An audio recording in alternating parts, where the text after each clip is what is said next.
I've been here 45 years. When I started here, it was pretty rough. The theater that everyone sees is 97 years old, or coming up on 97 years old. But the stage house that we're standing in now is a completely new structure. It's only a 20-year-old building. We did a little bit of a renovation after Dick Broadcasting purchased the theater in '82, and we ran that way until we did the major $30 million restoration and expansion. That was done between 2003, reopening in 2005. That was with MHM. That was with MHM.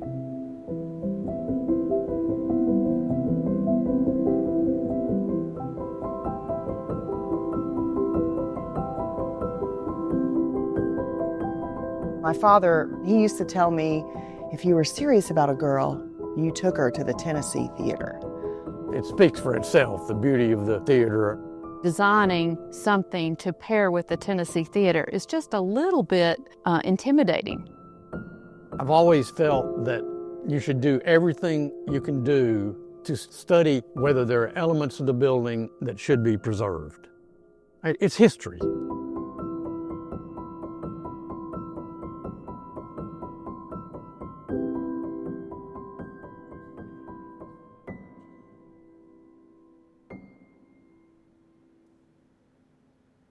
The paint, the plaster, the carpets, everything was pretty dusty and dingy.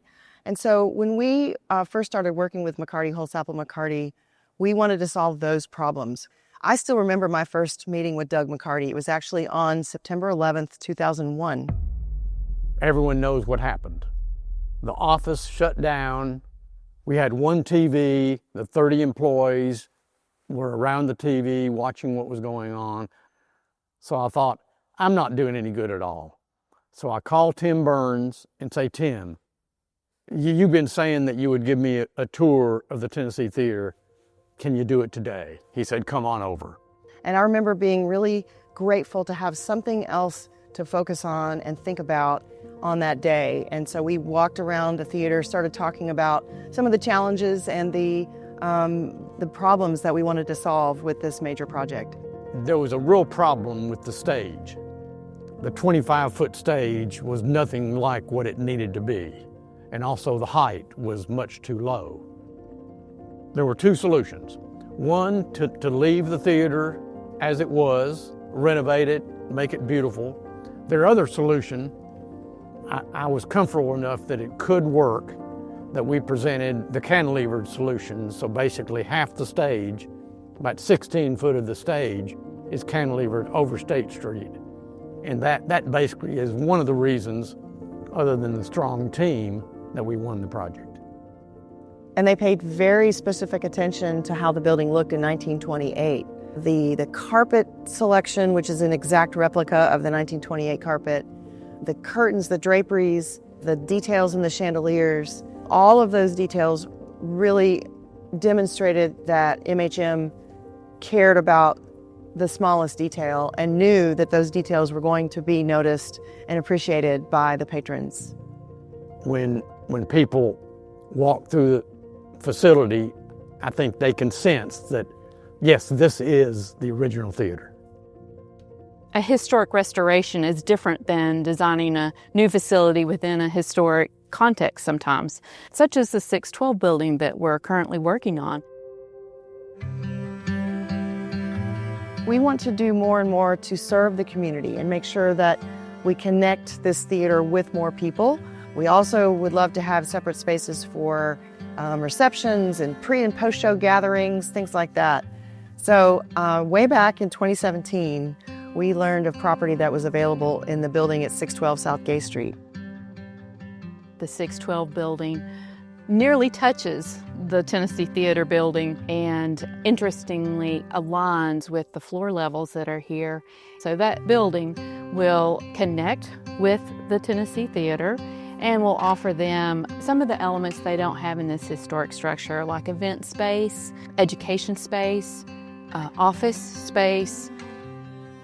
We took elements of color, texture, form, and tried to layer those in a modern way, because when we design something new adjacent to an older structure, it's really important that we're not trying to mimic anything, that we're designing in an authentic manner that is modern to 2025 or whatever year we're designing in, that respects the historic era of what we're designing, but it has a life of its own, and it's complementary but not duplicative. We haven't even thought about all the ways that this expansion and this theater will be able to serve the community in its second century. We just know that's going to open so many doors for the activities that we currently do. It's going to improve those experiences for both the patrons and the artists. This is a good time to give credit to the original architects on the project. Graven Mager designed this wonderful palace. But I think that this renovation has been one of the core reasons that downtown Knoxville has grown and been so successful through the years. Downtown is a city's identity. When you're in the suburbs, it's all the same. When you get to downtowns, that's where the historic buildings are the individual identity of a city. I think preservation